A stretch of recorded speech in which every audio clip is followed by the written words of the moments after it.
let's get ready for the most over-demoed demo that's ever been demoed. It's the content-aware fill in Photoshop. If you haven't seen this yet, you've been living under a rock. Let me give you a quick example of what goes on here.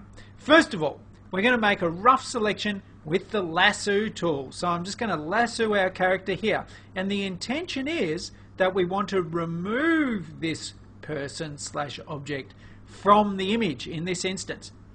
We're going to use the fill menu, so it's edit, fill.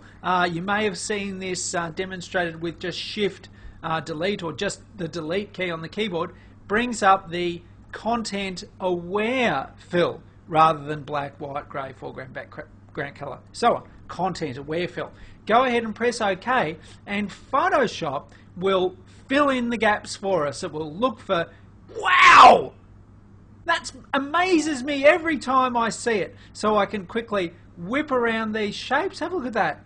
Let's see if we can get rid of these vines. And again, we're just going to hit delete on the keyboard. Content aware.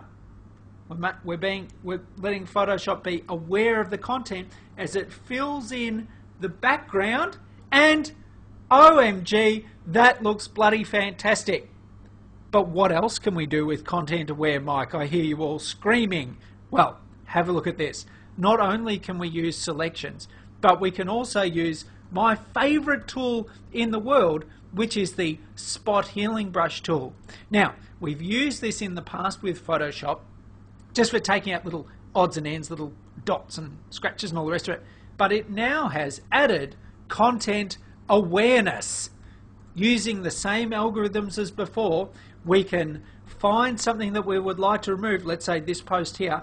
I'm going to click and drag over this post. I'm going to paint over the top of it, and boom, it is removed. I can even get rid of things like this flagpole, and again, I'm just going to paint right over the top of it. Unbelievably accurate. And this one here, you'd think, no, it's not going to be able to do that one because of the wall. It fills in the wall as well. Now, hold on to your hats, ladies and gentlemen, because I know what you're thinking. There is no way the content aware fill can fix that. But it does. And the bin, and you can just keep going and removing everything out. I know what some of you are asking.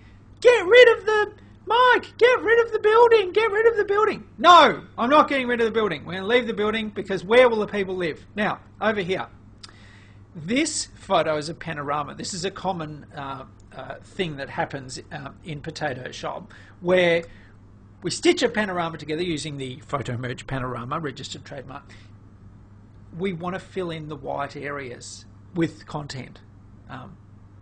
Let's be aware of the content and then fill in the background. We're going to go ahead and use the tragic wand to select the background. You can see it selects right around the edge, all the white areas. I've flattened this artwork, you can see over here in the layers. And we're going to say select, modify, expand. I'm going to expand it by 2 pixels.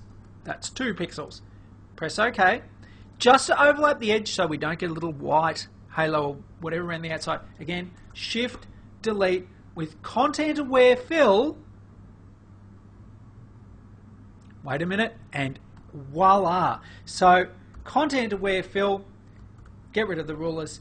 Truly awesome. Filling in the gaps. I really hope you get some great use out of the content aware fill featuring Photoshop CS5.